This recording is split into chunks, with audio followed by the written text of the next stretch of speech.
नमस्कार। राम गुलाम online classes में आपका स्वागत है। आज हम लोग डीएलएड सेकंड सेमेस्टर के प्रथम प्रश्न पत्र वर्तमान भारतीय समाज और प्रारंभिक शिक्षा के अंतर्गत अध्ययन करेंगे।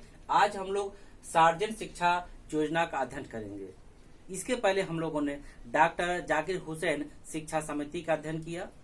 यह योजना जो आज अध्ययन करेंगे स्वतंत्रता के पूर्व की अंतिम शिक्षा संबंधी योजना थी। इसके बाद जब हम लोग अध्ययन करेंगे वो स्वतंत्रता के बाद शिक्षा आयोग होगा। सार्वजनिक शिक्षा योजना, अब इसके बारे में जाने।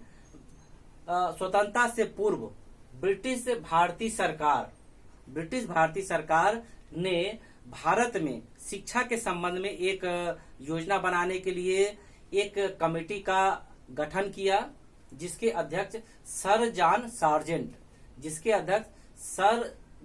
सार्जेंट थे, जो भारत में सलाहकार समिति या सलाहकार पद पर कार्यरत थे।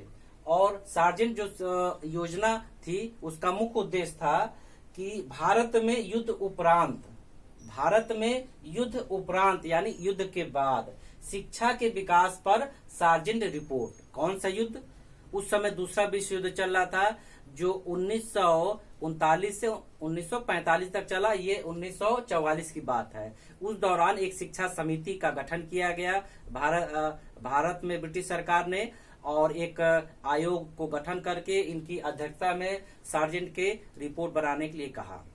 इन्होंने अपनी रिपोर्ट को 1944 में केंद्रीय शिक्षा सलाहकार बोर्ड या समिति के समक्ष प्रस्तुत किया। लेकिन प्रस्तुत करने के बाद इनके सारे विचारों को, इनके बातों को इस समिति द्वारा स्वीकृत कर लिया गया। जब इस बात का अगले दिन समाचार पत्र में पता चला कि ये समिति का गठन हुआ है, सार्जेंट योजना में क्या क्या बातें हैं, एक बात बता दें। इसमें बिंदु तो बहुत है, लेकिन एक बिंदु पर चर्चा कर दें कि अगले 40 साल 1944 से अगले 40 साल भारत को पूर्ण साक्षर बनाना है। इस योजना का एक प्रमुख बिंदु था, अन्य बिंदु भी थे, आगे चर्चा करेंगे। जब भारतीय नेताओं को अगले दिन पता चला तो उन्होंने व्यंग्यात्मक रूप से कहा कि अब भारत 40 साल इंतजार नहीं कर पाएगा, भारत अब सब्र नहीं कर पाएगा। 1944 आ गया है, अब भारत को शीघ्र आजादी चाहिए। इसलिए भारत के सारे राष्ट्रवादी नेता ने इस प्रस्ताव को व्यंग्यात्मक रूप से कहा, या राष्ट्रवादी होने के वजह से कहा कि अब भारत को सब्र नहीं हो रहा, अब आजादी चाहिए, उसके बाद हम अपनी व्यवस्था स्वयं करेंगे। आगे आइए बिंदुवार चर्चा करें कि इस सार्जेंट योजना में इन्होंने कौन कौन सी सिफारिश की। पहला, प्राथमिक विद्यालय एवं उच्च प्राथमिक विद्यालय की स्थापना। अगला, 6 से 11 वर्ष के बच्चों को निशुल्क एवं अनिवार्य शिक्षा देना। अगला, 11 से 17 वर्ष के बच्चों का 6 वर्ष का पाठ्यक्रम हो। अगला पॉइंट, 40 वर्ष के अंदर भारत को पूर्ण साक्षर बनाना। अभी हम बता चुके हैं, लेकिन बीच में बता दें, ये तो इन्होंने 40 वर्ष रखा था, लेकिन बाद में खेर समिति आई, इन्होंने 40 वर्ष को घटा के 16 वर्ष कर दिया। उनको महसूस हुआ कि 40 वर्ष बहुत अधिक है। इसके बाद भारत में युद्ध उपरांत शिक्षा के विकास पर सार्जेंट योजना। यह भी कहा जाता है कि इसका अन्य क्या उद्देश्य था, तो भारत में युद्ध उपरांत, युद्ध के बाद शिक्षा के विकास पर सार्जेंट रिपोर्ट। कौन सा युद्ध? उस समय दूसरा विश्व युद्ध चल रहा था। पूरे विश्व में जो दूसरा विश्व युद्ध हुआ था 1939 से 1945, ये 1944 की बात थी। उसमें बात कही गई उसी दौरान कि युद्ध के बाद ये प्रस्ताव लागू होगा, बनेगा, इस पर शिक्षा योजना बनेगी। आगे देखते हैं। अगला पॉइंट है कि और इन्होंने पूर्व माध्यमिक शिक्षा पर भी अपना विचार दिया, प्राथमिक शिक्षा पर विचार दिया, हाई स्कूल संबंधी विचार दिया, उच्च शिक्षा पर विचार दिया एवं अन्य सुझाव दिया। आइए इनका बिंदुवार चर्चा करें। पहला, प्राथमिक विद्यालय एवं उच्च माध्यमिक विद्यालय की स्थापना करना। इन्होंने अपने प्रस्ताव में कहा शिक्षा के विकास के लिए विशेष रूप से प्राथमिक विद्यालय और उच्च प्राथमिक विद्यालय की स्थापना होना चाहिए, क्योंकि जो शुरुआती शिक्षा है वो अति महत्वपूर्ण है। बच्चा जब शुरुआती शिक्षा नहीं लेगा तो आगे उच्च शिक्षा में कैसे जाएगा। इसलिए जब शुरुआती शिक्षा के लिए भारत में जनसंख्या अधिक थी, शिक्षा लेने वाले अधिक थे और शैक्षिक संस्थान कम थे, तो इसके लिए उन्होंने एक प्रस्ताव रखा कि शुरुआती शिक्षा के लिए प्राथमिक विद्यालय और उच्च माध्यमिक विद्यालय और बने, जिससे लोग अधिक से अधिक शिक्षा लेंगे तो आने वाले समय में वो आगे उच्च शिक्षा के लिए जाएंगे। जब प्राथमिक शिक्षा ही नहीं मिलेगी, उच्च शिक्षा कैसे मिलेगी। अगला पॉइंट है 6 से 11 वर्ष के बच्चों को निःशुल्क एवं अनिवार्य शिक्षा दिया जाए। उन्होंने अपना अगला प्रस्ताव रखा, जो 6 से 11 वर्ष के बच्चे हैं उनको, भारत में सभी ऐसे बच्चों को जो 6 से 11 वर्ष के बीच में हैं, उनको अनिवार्य और निःशुल्क शिक्षा दिया जाए। अनिवार्य और निःशुल्क शिक्षा, इसकी चर्चा इसके पहले भी 1-2 आयोग में की जा चुकी है। आगे देखते हैं अगला पॉइंट, 11 से 17 वर्ष के बच्चों का 6 वर्ष का पाठ्यक्रम हो। जो 11-17 वर्ष के बच्चे हैं उनके जो पाठ्यक्रम हो 6 वर्ष के रखा जाए, जिससे 6 वर्ष में उनको विधिवत जानकारी दिया जाए।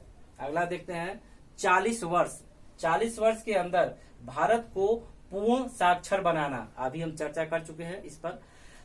एक और प्रस्ताव महत्वपूर्ण था कि आने वाले 40 वर्ष 1944 से 40 वर्ष आगे 40 वर्ष के अंदर भारत को पूर्ण साक्षर बनाना, यानी पूरी तरह से साक्षर भारत को बनाया जाए, एक उनका लक्ष्य था। लेकिन बाद में खेल समिति आई, इन्होंने इस 40 वर्ष को घटा के 16 वर्ष कर दिया। क्यों? क्योंकि इनको लगा 40 वर्ष बहुत अधिक है, इसमें इतनी बड़ी व्यवस्था या बहुत लंबा एक कोई योजना होती है तो शायद उसका कार्य उतना उचित नहीं हो पाता है, कम समय रहेगा तो उसका पूरा मूल्यांकन एवं समीक्षा का अवसर रहेगा। अगला है पूर्व माध्यमिक विद्यालय, जिसको नर्सरी कहते हैं। इसके बारे में भी इन्होंने विचार दिया। क्या दिया, बात करते हैं। 3 से 6 वर्ष के बच्चे इसमें जा सकते हैं।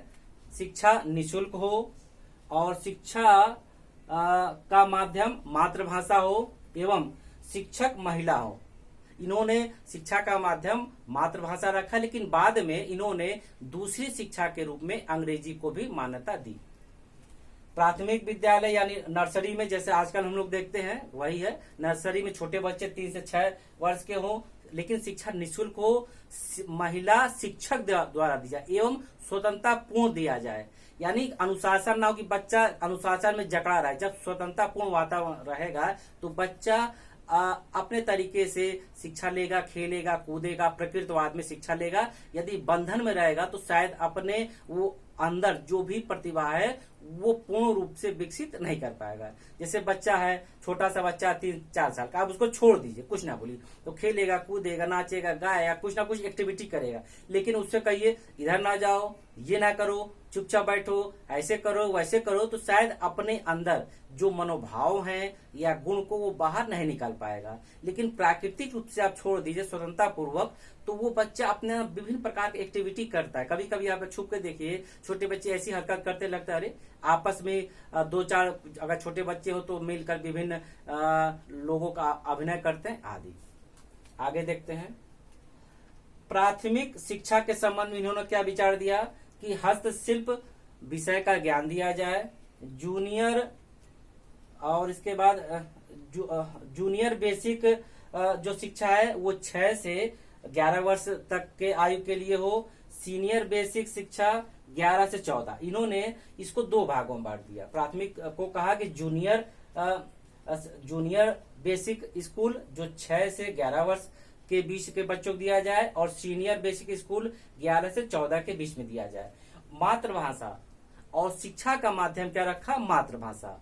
लेकिन अभी आगे चर्चा करेंगे, इन्होंने अंग्रेजी को सेकंड भाषा के रूप में भी मान्यता दिया कि अगर सरकार चाहे, विद्यालय चाहे तो अनिवार्य तो नहीं, लेकिन सेकेंडरी भाषा के रूप में शिक्षा के माध्यम के रूप में अंग्रेजी को रख सकती है। आगे देखते हैं, इन्होंने छात्रवृत्ति यानी 50% जो हाई स्कूल संबंध में कि इन्होंने 2 भागों में बांटा। हाई स्कूल के सिलेबस को 2 भागों में बांटा, 11 से 16 वर्ष उम्र हो, और 2 भागों में बांटा, साहित्यिक क्षेत्र और तकनीकी क्षेत्र। ऐसे बच्चे जो उच्च शिक्षा में जाना चाहते हो उच्च शिक्षा लेना चाहते हैं वो साहित्यिक विषय पढ़े, और जो उच्च शिक्षा में नहीं जाना चाहते हैं, जिनका उद्देश्य है व्यावसायिक पाठ्यक्रम को पढ़ना एवं आत्मनिर्भर बनना, स्वावलंबन बनना, वह तकनीकी शिक्षा में जाए। दो भाग बढ़ दिए। इससे ये फायदा होगा कि उच्च शिक्षा के लिए जिन बच्चों में रुचि होगी, उस लायक होंगे, मेधावी होंगे, वह साहित्यिक पाठ्यक्रम का अध्ययन करेंगे और उच्च शिक्षा में जाएंगे। और ऐसे बच्चे जो पढ़ने में ठीक नहीं है, या उनका मूड नहीं है, या लक्ष्य नहीं उच्च शिक्षा है, और वो अन्य पाठ्यक्रम सीखना चाहते हैं, व्यवसायिक पाठ्यक्रम, तो तकनीकी पाठ्यक्रम में जाएंगे और विभिन्न तकनीकी और व्यवसायिक पाठ्यक्रम को सीख करके अपने जीवन यापन के लिए आर्थिक स्थिति को मजबूत करेंगे। तो इससे ये फायदा होगा कि उच्च शिक्षा में भीड़ नहीं लगेगा, वही बच्चे जाएंगे जो रुचि रखते हो, मेधावी हो, और उच्च शिक्षा का गुणवत्ता बनी रहे। आगे देखते हैं। और छात्रवृत्ति की व्यवस्था हो, जो ऐसे बच्चे जो आर्थिक रूप से कमजोर हैं या मेधावी हैं, उनको छात्रवृत्ति दिया जाए, जिससे उनके आगे की पढ़ाई जारी रह सके। अंग्रेजी को दूसरी भाषा, प्रथम तो भाषा मातृभाषा हो, अभी बता चुके हैं, दूसरी भाषा के रूप में अंग्रेजी को इन्होंने मान्यता दी। स्वास्थ्य शिक्षा के बारे में इन्होंने कहा कि बच्चे को जब स्वास्थ्य शिक्षा की जानकारी देंगे तो शुरू से ही वह अपने स्वास्थ्य के प्रति जागरूक रहेगा और एक स्वस्थ शरीर का मालिक रहेगा, क्योंकि व्यक्ति जब स्वस्थ रहता है तो किसी काम को अच्छे से करता है। यदि बीमार रहेगा तो वो उस किसी काम को उचित रूप से नहीं कर पाएगा। आगे देखते हैं। उच्च शिक्षा के संबंध इन्होंने कहा 3 वर्ष का पाठ्यक्रम हो, यानी उच्च शिक्षा का जो पाठ्यक्रम हो 3 वर्षीय हो, त्रिवर्षीय हो, और इंटरमीडिएट को समाप्त कर दिया। अब वो बीच में इंटरमीडिएट जो पाठ्यक्रम था उसको समाप्त कर दिया, कि इंटरमीडिएट को समाप्त कर दिया, और उसके बाद योग्य छात्र को ही प्रवेश दिया जाए। उच्च शिक्षा में जो छात्र जाएं वो मेधावी हो, योग्य हो, इसका जो उच्च शिक्षा व्यवस्था में विशेष ध्यान रखा जाए। अर्थात ऐसे छात्र आएंगे जो वास्तव में मेधावी हैं, तेज है, प्रतिभावान हैं, तो उच्च शिक्षा की गुणवत्ता बनी रहेगी। इसीलिए इसके पहले पाठ्यक्रम को बांटा गया साहित्यिक और तकनीकी। साहित्यिक क्षेत्र में वही जाएं जो उच्च शिक्षा में जाने के योग्य हों।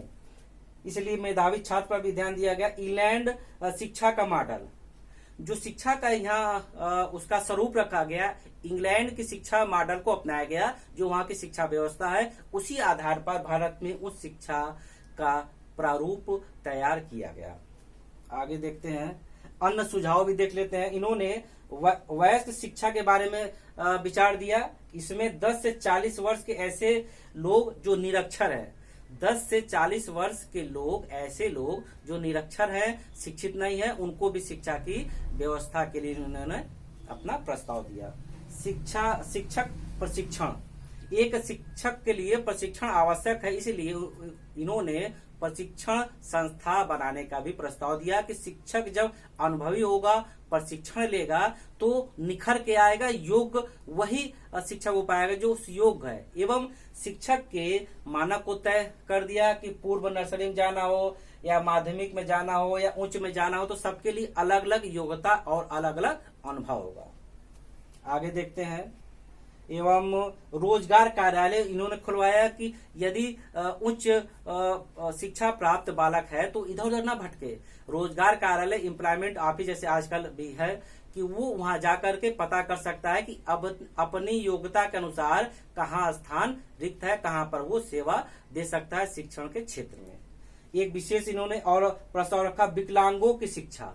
विकलांगों के लिए इन्होंने विशिष्ट विद्यालय की व्यवस्था की, जिसके अंतर्गत इन्होंने विभिन्न प्रकार के विद्यालय को खोला, जो विकलांग छात्र हैं या विकलांग बच्चे, उनको भी शिक्षा दी जा सके। लेकिन ये सारी व्यवस्था तो थी, लेकिन संजोग से कह सकते हैं कि हमारे भारत को आजादी 15 अगस्त 1947 को मिली, इसलिए इस सारे योजना पर बहुत ज्यादा अमल नहीं हो पाया। इसमें कुछ अच्छी बातें भी थी, कुछ अंग्रेज अपने दृष्टि से भी रखे थे। इसके आगे जो लोग अध्ययन करेंगे वह स्वतंत्रता के बाद शिक्षा आयोग का अध्ययन करेंगे।